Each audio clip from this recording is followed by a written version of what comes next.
Oi pessoal, eu sou o Caio. Hoje a gente vai começar mais um novo projeto aqui do meu staff, que é o que vocês tanto pediram, né, para a gente falar sobre mercado da medicina, né, dar orientações sobre especialidades, como é que está o mercado das mais diversas áreas dentro da medicina, coisas que nós infelizmente não somos instruídos durante a faculdade e que sempre vocês me questionam muito lá no Instagram sobre isso. Então a gente resolveu colocar em andamento esse novo projeto aqui no YouTube para que a gente tenha mais tempo de falar com mais profundidade sobre as diversas especialidades.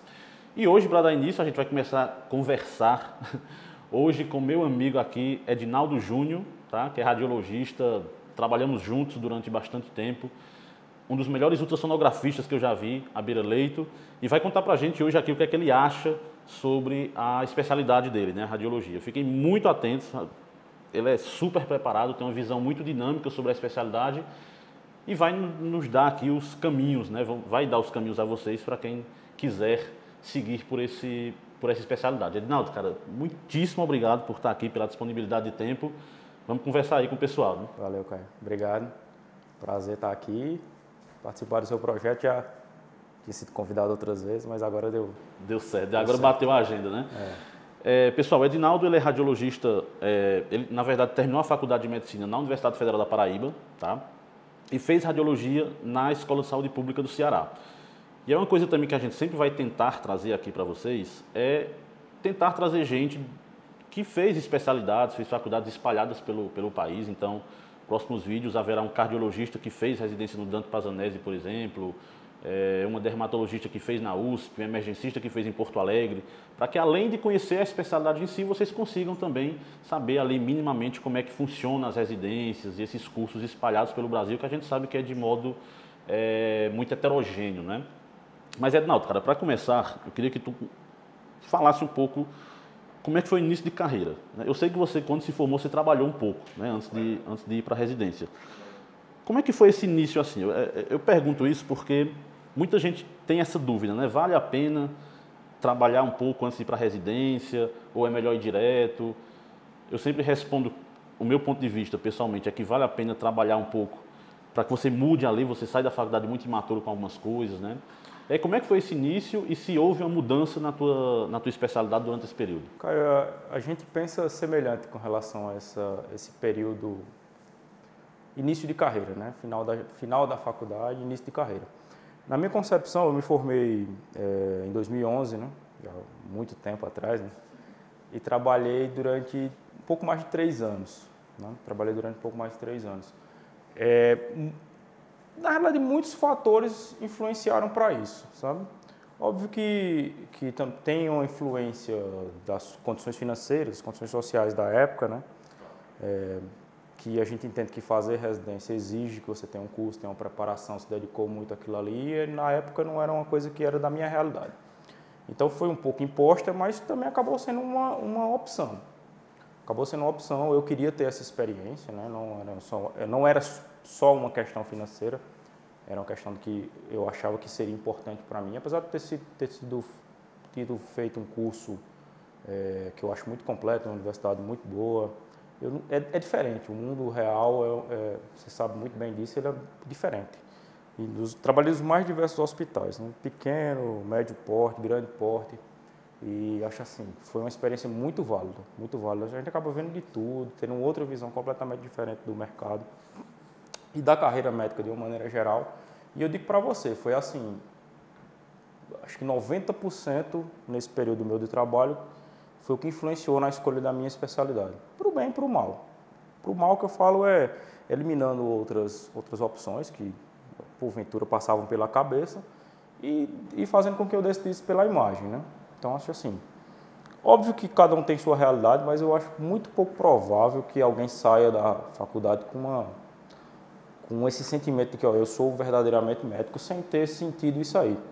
Eu acho que até para você não escolher uma carreira, uma especialidade médica e depois se arrepender, se frustrar, perder tempo, como aconteceu, com certeza que aconteceu com vários colegas seus, aconteceu com vários colegas meus, exatamente por não ter conhecimento. Às vezes a pessoa tem uma visão durante a faculdade de uma determinada especialidade, ele vai para a residência, não era aquilo que ele queria, ele não refletiu muito bem sobre isso, escolheu porque era o que ele pensou durante toda a faculdade, porque ele era monitor da cadeira, as coisas que a gente faz, acha que decidem a sua especialidade médica. Então, assim, para mim, foi uma experiência muito proveitosa, em todos os sentidos. Óbvio que eu acho que passou um pouco da mão, acho que eu fiquei mais tempo do que eu planejava de início, mas tudo foi válido mesmo. Hoje...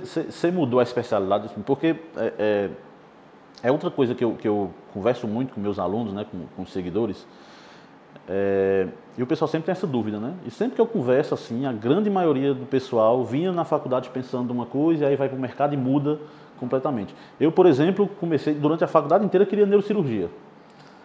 Quando me formei, eu tinha certeza absoluta que eu não queria neurocirurgia, né? Você já estava querendo rádio e mudou? Não. Eu acho muito difícil alguém passar. Eu acredito que tem, eu conheço até algumas pessoas, mas eu acho que para a maioria é isso.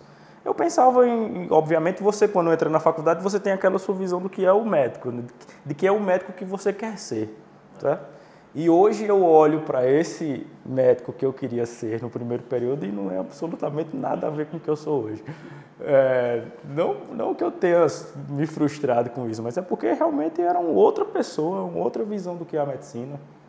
E, como eu falei, 90% foi esse período. Então, eu entrei na faculdade querendo uma coisa, passei pelo curso querendo outra coisa, terminei, comecei a trabalhar querendo uma coisa e decidi por outra coisa que eu acho que era contraponto do que eu pensava no início da faculdade, principalmente, né? Como eu falei, a gente até conversou uma vez sobre isso, eu acho que a pessoa vai mexendo um pouquinho, vai querendo ser muito médico, ser muito clínico, ou ser muito cirurgião e aos poucos ele vai mudando. Se ele trabalhar um pouquinho mais, ele acaba decidindo por áreas um pouco mais... Você vai ficando puto com a profissão, né? O cara sai, você é neurocirurgião, cirurgião de trauma, um negócio muito massa e tal. Quando se forma, o cara, eu vou para onde dá dinheiro mesmo. Vou para onde é um negócio mais tranquilo. Mas é isso que eu falo. É uma brincadeira nossa, mas assim, eu acho que você vai vendo aquilo que você quer ser de verdade. Porque eu acho que a especialidade não é o seu sonho, não é o que seus pais quiseram para você, o que seus professores imaginavam para você, ou a sua monitoria durante a faculdade. A especialidade médica é o que eu quero ser de verdade. Qual o dia que eu quero trabalhar, qual o turno que eu quero trabalhar final de semana, eu quero receber dessa forma, eu quero receber dessa outra forma, eu quero atender esse paciente aqui, eu quero atender esse médico aqui. Isso é o que definitivamente é a carreira médica. Então, eu acho que só, na minha concepção, eu não quero passar nem impor nada desse tipo de ideia, mas na minha concepção, isso só se adquire realmente vivendo a fundo o que é aquilo ali. Então, acho que para mim para a primeira pergunta, foi essencial, foi preponderante mesmo o período trabalhando para decidir minha especialidade e com certeza mudou muito no meio do caminho, com certeza mudou muito. É a regra, né? É mudar. Cara, mas aí, passando agora para a residência em si, né, que é o ponto principal aqui do que a gente vai conversar hoje. Você passou na residência, né, para começar lá a imagem, né, a radiologia. Eu queria que tu falasse para o pessoal como é que é esse começo da residência assim, que é outro problema que acontece também. Muita gente começa a residência e desiste depois de alguns meses porque não se adapta, porque não era bem aquilo que ele esperava encontrar, né? Então, como é que é esse começo mesmo na prática, assim, né? Você entra e quais são os rodízios que você faz em cada ano? Enfim, dá uma visão geral sobre como é que funciona o curso em si. Eu costumo dizer que a residência em si, ela reflete muito do que vai ser sua rotina profissional. Não na essência em absolutamente tudo, mas ela dá pistas de como vai ser sua rotina. A rotina da radiologia, às vezes o pessoal entra na residência e se assusta um pouco, né? Mas, sinceramente, não sei porque se assusta. Eu acho que, no fundo, ele deveria ter percebido que é uma coisa um pouco solitária, né? Então, assim, diferentemente de outras residências, o cirurgião, ele entra numa residência de cirurgia geral, por exemplo, ele tem muita bagagem médica. Então, ele vai atender pacientes, ele vai fazer pequenos procedimentos, ele vai fazer consultas. Então, ele é muito útil naquele ambiente. Ou na residência de radiologia, não. Na residência de radiologia, ele vai pelo menos a enorme maioria funcionando mais ou menos da mesma forma. Ele vai começar com determinados métodos. No caso da nossa residência, ele começa com radiografia, ultrassonografia, mamografia, densitometrias, basicamente esses métodos de imagem, né? Então, ele está lá para observar e estudar, assistir a aula, observar e estudar. Então, ele passa muito tempo fazendo pré-laudos, né? Então, muitas vezes o preceptor não está lá, o outro residente mais dele não está lá, vai para ver os laudos dele, vai para assistir às aulas dele. No ultrassom, claro que a assistente já é um pouco mais próxima, né? Mas, às vezes, ele se sente um pouco peso da residência, mas eu falo que é muito isso. Ele está lá para estudar, passa a semana, vendo os exames, passando com o preceptor e assistindo às aulas, preparando aulas, né? Então, tem esse impacto inicial. Depois as coisas começam a ficar um pouco dinâmicas, né? Ele vai entrar para outros métodos, vai ver as tomografias, vai ver as ressonâncias, mas é também nada muito diferente, né? Ele vai para fazer pré-laudos, ver os exames, estudar aquele caso, discutir depois, as rodas de discussão com os preceptores, basicamente isso os outros 2 anos, né? E fazendo alguns turnos de retorno, que a gente chama, volta um pouco para o ultrassom, vê de novo um pouco mais de ultrassom, mas é basicamente isso. O que o pessoal se assusta um pouco é que às vezes é um pouco solitário, né? Às vezes é um pouco solitário, mas assim, eu como costumo falar, ela dá pistas de como é a vida do radiologista, do especialista, né? Talvez um pouco especialista. Mas eu vou dizer para você que foi uma experiência muito boa para mim, porque eu já conhecia mais ou menos como era, eu já imaginava que fosse dessa forma e combinava muito com o que eu imaginava de carreira médica, né? E com o meu estilo de dia a dia. Eu gostava daquilo ali, de ficar às vezes muito no computador lendo, muito no computador pesquisando, pegava um exame, olhava, não tinha aquela correria da emergência e tal, não sei o quê. Que eu, apesar de gostar muito, você sabe muito bem disso, já tinha feito durante muito tempo, estava ali fazendo também durante a residência. Então, assim, eu gostava muito dessa rotina. Então, algumas pessoas chegam e se assustam, aqui inclusive a gente também já teve desistências por conta disso. A pessoa chegava e achava tudo muito parado, sabe? E achava que era culpa especificamente do local. Quando na realidade não é muito semelhante em todos os lugares, né? Não tem consulta, ambulatório, não tem centro cirúrgico, não tem essas coisas, né? Então, o pessoal às vezes se assusta, mas é muito por conta disso, de desconhecimento de como é a carreira, sabe? Eu lembro que quando a gente trabalhava junto, você já falava um pouco disso, né, quando a gente dava plantão junto, e aí eu faço o gancho com a minha próxima pergunta, que é sobre trabalhar na residência. É outra coisa que muita gente pergunta também, né? Eu vejo que a depender da especialidade seguida, o pessoal consegue trabalhar um pouco mais ou um pouco menos, né? O pessoal da neurocirurgia, por exemplo, quase não consegue, pelo menos R1, R2 não consegue fazer mais nada, né? Cirurgia também, a depender do lugar, mais nada. E eu lembro claramente da loucura que era, né, lá quando a gente dava plantão junto lá, e você dava plantão no serviço, enfim, eu lembro da sua correria lá, como é que era, né? Qual é a tua visão? Eu sei que dá, né, basicamente, quase todas as residências dá para você trabalhar, mas umas mais, outras menos, mas no geral a radiologia, como é que você classifica isso? Porque muita gente também acaba tendo que trabalhar, fazendo um pezinho de meia para ir para a residência, né? Não sabe exatamente quanto, não sabe exatamente como é que vai ser durante a residência esse trabalho. Como é que você enxerga a radiologia assim? É mais tranquilo, dá para fazer outras coisas ou não? R1, R2 é mais pegado? De novo, vai muito da realidade de cada um, de necessitar, de não necessitar, né? A gente sabe que a medicina tem as mais diversas realidades, pessoas que não precisam de dinheiro, outras que têm família, que você é responsável. No meu caso, por exemplo, na residência eu já tinha família e eu era responsável financeiramente por tudo, né? Então, assim, o período pré-residência me ajudou muito. Eu consegui ficar boa parte do R1 sem trabalhar, então já era um plano meu. Então, eu não precisei trabalhar, por conta disso. Óbvio que a renda da pessoa que entrou na residência, ela é que vai saber o quanto que ela precisa, o quanto que ela não precisa. Para mim foi o suficiente. E no R2 eu comecei a procurar outras coisas. A radiologia, na enorme maioria dos serviços, né, de residência de radiologia, não tem tantos plantões noturnos, nem tantos plantões de final de semana. Algum ainda tem algum horário esticado para fazer um ultrassom, alguns ainda tem um horário no sábado de manhã também para fazer ultrassom. Vai muito de cada serviço individualmente. No caso da nossa, não tinha. Né? Então era de segunda a sexta, horário comercial 7 às 7, que inclusive até quando em algumas residências é até um pouco menos que isso. A gente sabe que tem muita residência de radiologia que não funciona em ambiente hospitalar, funciona em clínicas, né? Clínicas grandes, mas mais clínicas. E clínicas têm horários um pouco mais reduzidos, né, do que o hospital que funciona 24 horas em finais de semana. Mas mesmo a nossa não tinha esses horários. No R1 eu usei para estudar, para fazer outras coisas, não trabalhei. Durante o R2 eu fazia, como você sabe, eu fazia plantão de clínica, de emergência, de UTI, basicamente 24 horas era o suficiente para mim. Então assim, dá para fazer.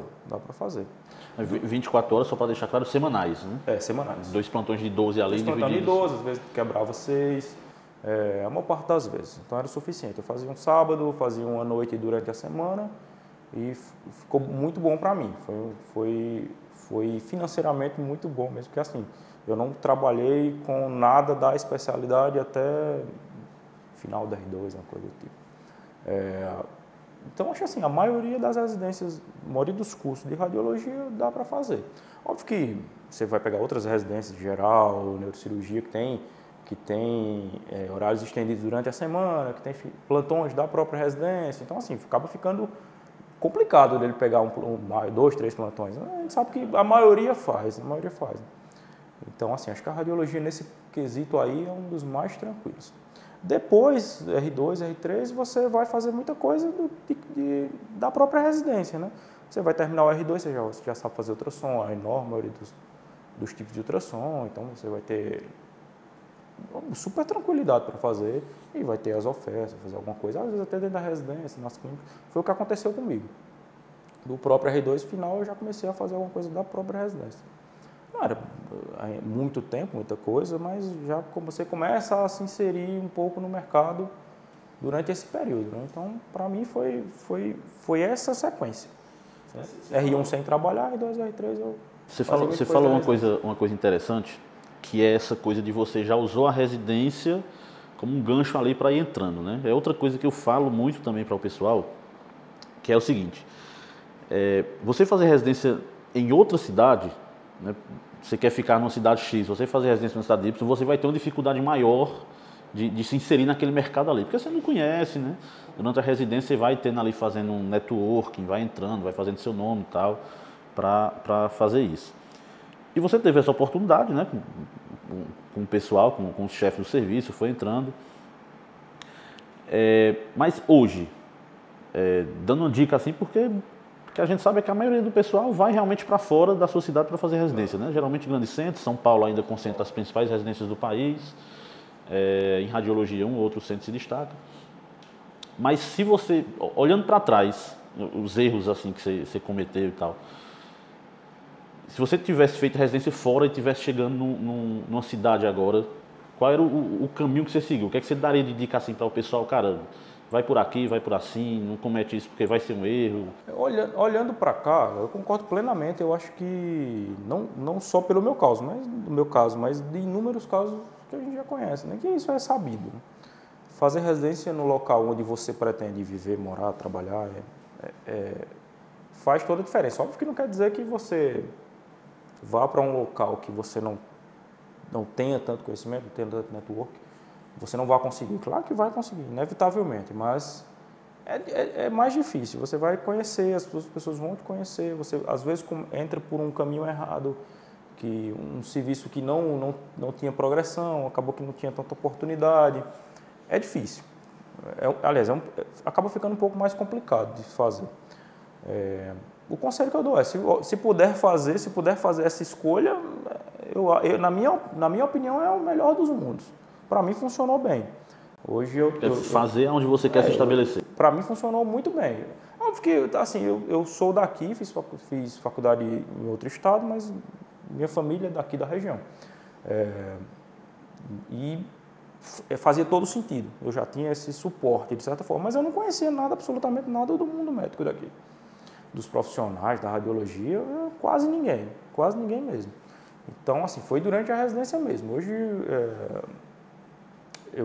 eu acho que acelerou muito a entrada no mercado por conta disso, sem dúvida nenhuma. Porque as pessoas já lhe conhecem, já sabem o que você pode ou o que você não pode fazer naquele momento, o que pode lhe oferecer, o que não pode lhe oferecer, então é tudo muito mais fácil. O conselho que eu dou para quem não tem essa oportunidade e pretende ir para um outro local é realmente fazer o mapeamento dos serviços, né?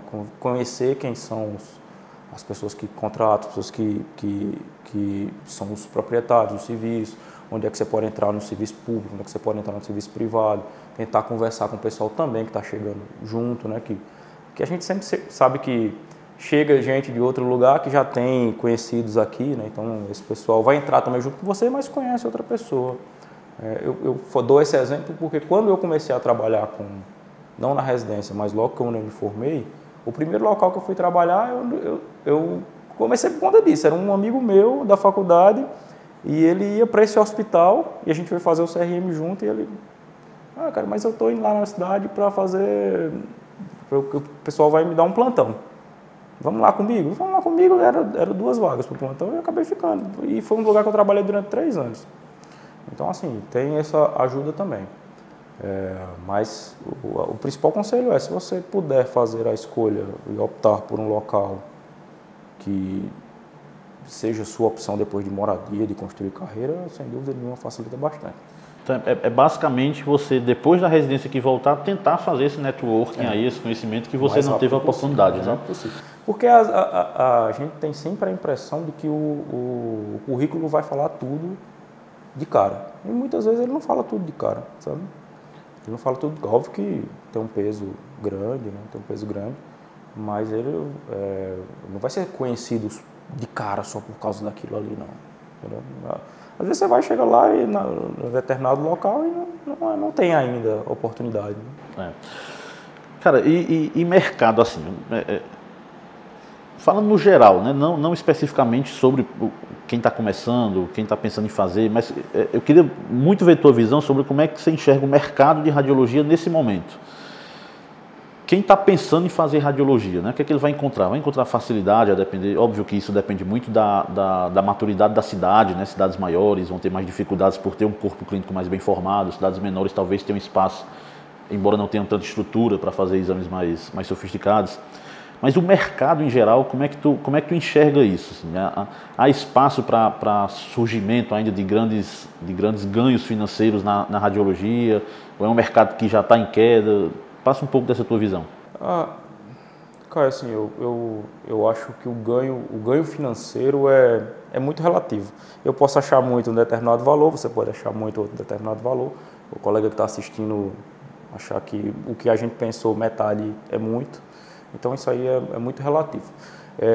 Com relação ao mercado, você tem que ler a radiologia da seguinte forma: você vai ganhar por métodos.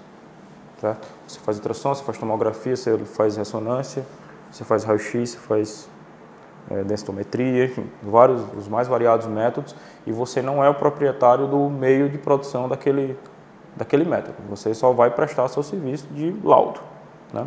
É basicamente o início, né? Estou falando do meu caso, eu não sou proprietário de serviço nenhum. Eu presto serviço de laudo, né? Então, aí cada um tem um pouco da sua realidade.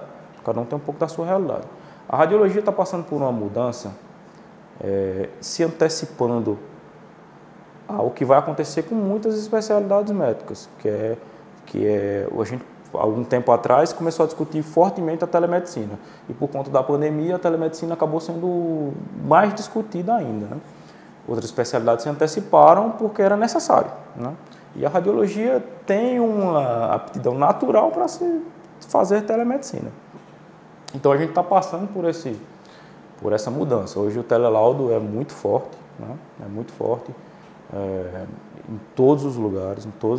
Então, grandes grupos, empresas que fornecem telelaudos, acabam dominando a maior parte desses serviços, dos serviços grandes, pelo menos, né? Então, isso vale para tomografia, ressonância, raio-x, mamografias. Então, hoje, uma boa parte do serviço é telelaudo, é telemedicina. Ainda tem o serviço presencial. E o ultrassom. O ultrassom continua presencial, é um método forte, um método que tem crescido muito. O radiologista precisa fazer ultrassom, isso é fato, é um dos métodos mais fortes para a gente. Então, tem essas duas realidades. Eu acho que quem estiver pensando em fazer radiologia, que vai se formar daqui a 5, 6 anos, ele vai se deparar com essa realidade mais presente ainda, da telemedicina, certo? E aí você vai encontrar empresas dos mais diversos locais do Brasil, né? Os mais diversos locais do Brasil. Outra mudança que tem acontecido muito é que o volume de exames, obviamente, aumenta naturalmente, né? Você aumenta o número de clínicas, você aumenta o número de aparelhos fazendo exames, né? A população aumenta. Então, o volume de exames aumenta. Há uma queda de preço natural, né? E você acaba recebendo mais de acordo com o volume. Então, entra sempre aquela questão entre laudar muito, manter a qualidade do seu laudo e o laudar muito para poder ter um volume financeiro que você considera adequado para o seu dia a dia. Então, hoje a realidade do radiologista é basicamente essa, são trabalhar nas mais diversas clínicas, hospitais, de telelaudo e volume. Hoje é o que tem de realidade. Outra coisa que tem preocupado o pessoal e se falado é com relação à inteligência artificial, né? A inteligência artificial é não é de negar que está acontecendo, que vai ter o espaço dela, não sei te dizer quando. Há discussão, ou seja, em todos os congressos que a gente chega hoje em dia, há um debate sobre inteligência artificial, então o pessoal está vendo o que está acontecendo nos centros mais desenvolvidos, né? E assim, óbvio que eu não tenho o poder de predizer o que vai acontecer, mas hoje a realidade ainda não, pelo menos nos locais não tão maiores, é basicamente essa. O aumento do volume, com queda do valor do exame unitário, né? E telelaudo, acho que são as duas grandes mudanças. Com relação ao mercado de trabalho, assim, a colocação no mercado de trabalho, eu acho que ainda eu sinceramente não senti essa dificuldade ainda, né? Você diz não percebeu a dificuldade da inteligência artificial estar invadindo? Isso. Com relação à inteligência artificial, eu ainda não senti esse problema. Com relação à aposta de trabalho, de saturação de mercado aqui, tem muita gente fazendo. O volume, quantidade de especialistas, a gente sabe que tem outros profissionais que fazem ultrassonografia, tem profissionais que laudam mamografia, tem profissionais que laudam raio-x, enfim. Acaba tendo um pouco disso aí que se une aos radiologistas, né? Eu falo sempre aos médicos responsáveis pelas imagens, né? Mas eu sinto que aqui, pelo menos, ainda há espaço. Ainda há espaço. O mercado tem crescido muito, tem aumentado o número de clínicas, tem aumentado a quantidade de aparelhos fazendo exame. Então, eu acho que aqui, pelo menos na região do Cariri, há espaço para... Cara, eu quero bater mais nessa tecla da inteligência artificial, porque quando a gente conversa, né, com o pessoal, o pessoal geralmente me procura, colegas daqui que estão montando consultório, né, para entender um pouco mais sobre gestão, sobre marketing, aquisição de clientes e tal. E sempre que eu converso com o pessoal que está pensando em fazer radiologia, né, eles geralmente têm uma visão meio apocalíptica assim, da rádio, né? A rádio vai acabar, a inteligência artificial vai dominar tudo. E assim, eu tenho um ponto de vista sobre isso, né? Já publiquei no Instagram, inclusive, mas eu queria ouvir tua opinião mais a fundo sobre como é que você enxerga isso, né? Você falou que não percebe isso ainda no dia a dia. No dia a dia você não percebe isso ainda, mas nos congressos, como você falou, nas conversas entre os especialistas, como é que se enxerga essa chegada, vamos dizer assim, da inteligência artificial? Sente-se realmente que é uma ameaça ou sente-se que é algo que vem para somar ao trabalho? Como é que está se enxergando por dentro isso? A minha opinião muito pessoal, como eu falei, é um tema complexo para você dizer como é que vai estar a radiologia daqui a 5 anos, 10 anos. Eu não tenho uma capacidade de dizer exatamente isso. O que eu sinto é que é algo inevitável. Sinceramente, eu olho para o exame, para o trabalho do radiologista e não vejo por que não, sabe? Muita coisa que a gente faz é rotina do dia a dia, você tem 50 tomografias de tórax, 50 raio-x de tórax, 50 ressonâncias de coluna lombar, então assim, as coisas que são mais corriqueiras do dia a dia. E muitas vezes você avalia aqui, dá o laudo, né? Então assim, trabalhos obviamente que exigem uma carga de conhecimento, de tudo, de anatomia, de doença, patologia, de medicina, da sensibilidade, daquele caso é diferente desse, coisas que a gente sabe que medicina é basicamente isso, nada é igual àquilo ali, nada. Mas que muitas vezes são rotinas, né? Individuais, cada paciente, tudo mais, são rotinas. Então assim, eu acho que a inteligência artificial ela vem para fazer isso, para trazer essa avaliação para você, para que você avalie de início o que a máquina está dizendo. Você concorda? Você acha que é isso? Então, assim, as medidas, né? Tá? Isso tudo, isso aí eu acredito que de início vai ser essa a inteligência artificial. Ela vai medir a lesão, ela vai medir a extensão, ela vai medir a densidade, a intensidade do sinal, vai fazer todo esse cálculo de lavagem do tumor, o quanto que ele teve de vascularização, e vai dar tudo isso aí para você e você vai fazer a leitura. Eu acho que de início vai ser isso. Acho que vai chegar um de cara, o robô, e vai dizer, laudo é isso, tumor de não sei o quê, já dá a biópsia. Não acho que vai ser assim. Acho que a inteligência artificial vem para ajudar você a dar o texto já montado, tá? A fazer a avaliação daquela lesão, a fazer, por exemplo, você fazer um controle de um nódulo pulmonar. O computador já sabe que tem um nódulo aqui, a tomografia nova é essa. Ele compara as duas lesões, diminui 30%, aumentou 20%. Entendeu? Coisas que a gente faz a avaliação, mas que para um computador ela é lógico também. Então, ele vai te dar isso, ó. O tumor caiu 20%. Concordo. Olhei também. Eu acho que de início a inteligência artificial vai fazer isso. Se vai ser apocalíptico ou não, se vai fazer ou não, eu acho que diminui, sinceramente eu acho que diminui. E, consequentemente, diminui a necessidade de pessoas fazendo o trabalho. Como não adianta a gente ser romântico de achar que não vai acontecer, que vai continuar precisando de 10 mil pessoas para fazer aquele trabalho, que não vai. As profissões acabam do dia para a noite e as pessoas vão se recolocam, vão fazer outras coisas. Eu acho que não acaba, a radiologia não acaba, uma ciência que está aí há muito tempo, graças ao conhecimento humano, mas eu acredito que no futuro a demanda de mão de obra vai diminuir, né? Em determinados casos tem que ser individualizados, em determinados casos não precisarão ser individualizados, né? A gente estava conversando aqui, pessoal, antes da gente começar a gravar, e ele concordou super comigo quando a gente fala em crescimento exponencial da tecnologia, né? Você usou exatamente esse termo, né? Que é aquela coisa que a gente não está vendo ali, que do nada vem... É isso que eu estou falando. Eu não vejo agora, mas que o exponencial é isso. De repente um hospital grande coloca um serviço para testar, sentiu, está andando, substituiu, e outro hospital vai e assim vai. E foi com várias tecnologias, né? Várias tecnologias necessárias, porque o desenvolvimento só faz porque é necessário fazer aquilo ali. Seja porque... vai ficar mais barato, enfim, ou vai melhorar. Os objetivos eu não sei. Isso aqui as coisas acontecem porque elas precisam ser feitas. Então eu acho que o crescimento exponencial da inteligência artificial ela vai acontecer.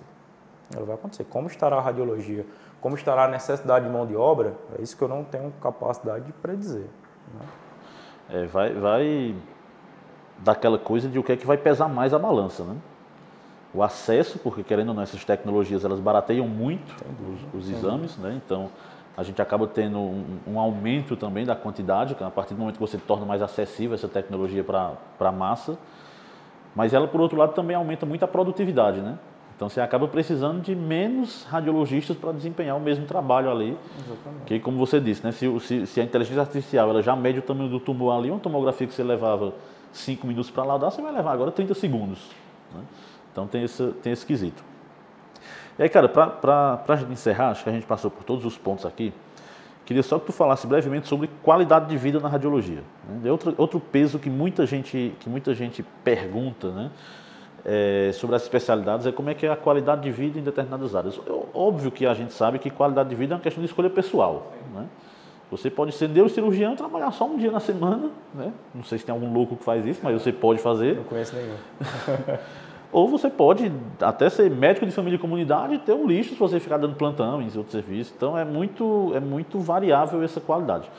Mas na média, assim, do pessoal que está dentro do mercado, né, o pessoal que já é radiologista, como é que você enxerga essa... E obviamente que minimamente posicionado, né? O cara está começando agora, obviamente ele vai pegar um plantão final de semana, domingo, né? Mas quem está ali minimamente posicionado e quer viver com uma renda confortável ali, como é que você avalia essa qualidade de vida do cara, o dia a dia, né? Assim, cara, de novo, isso aí é muito pessoal, né? Como você falou. Depende muito do que a pessoa acha que depende muito do que ele tem no ao redor social dele também. Pensando por mim, eu passei por todas as etapas médicas. Eu já trabalhei PSF, já trabalhei em emergência de cidade pequena, já trabalhei em UTI de hospital grande, já trabalhei em emergência de hospital grande. Então, já passei por tudo. Quando eu penso num determinado serviço, num determinado trabalho, eu penso assim, isso aqui está melhor ou pior para mim? Entendeu? Então, hoje, a minha qualidade de vida é muito melhor. Os meus empregos, eu acho, para mim, muito menos desgastantes do que era quando eu fazia outra coisa. Outra pessoa pode achar que não, pode achar que o emprego no UTI é melhor do que o que eu faço, enfim, está tudo bem, não tem problema nenhum. Da radiologia, óbvio que depende muito de que estágio de sua carreira você está. Eu estou num estágio da minha carreira que, assim, eu ainda trabalho muito, né? Eu trabalho final de semana ainda, dou plantão no final de semana ainda, eu trabalho todos os dias, inclusive em períodos da noite também. Mas hoje eu faço muito plantão de sobreaviso, né? Basicamente meus plantões são de sobreaviso, 90%. E poucos sobreaviso para ter que se deslocar até o hospital. Uma parte é em casa mesmo, como eu falei, por telemedicina. Então, assim, isso para mim foi positivo. Tem gente que não gosta, não gosta do telefone tocando e ter que parar o que você está fazendo, mas assim, eu acho positivo. Porque quer queira, quer não, você pode ficar com sua família, conversar um pouco aqui, laudar. Então, acho que para mim isso melhorou. Eu acho que vai ser a realidade de muita gente de início, né, sobreavisos e plantões de telemedicina. E os horários de clínica durante a semana, que aí vão ser horários comerciais. Aí você vai ver o que é que você consegue, o que é que você precisa para encher de segunda a sexta. Então, ao meu ver, a radiologia ainda tem uma das melhores rotinas. Eu acho que uma das melhores rotinas médicas. Tem muita gente que trabalha de casa também, né? Eu sei que tem gente que monta um workstation lá em casa e lauda, né? Isso é uma possibilidade também na radiologia? Hoje eu faço muito telemedicina. Eu faço muito. Eu montei um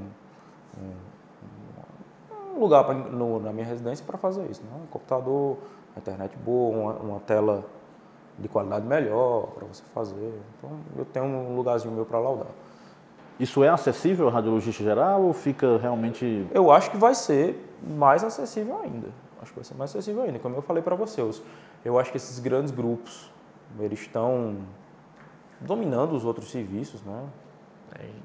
Comprando serviços de outros lugares, grupos de São Paulo, grupos do Rio de Janeiro, grupos de outros lugares, comprando, ganhando licitações, enfim, e terceirizando esses serviços para você.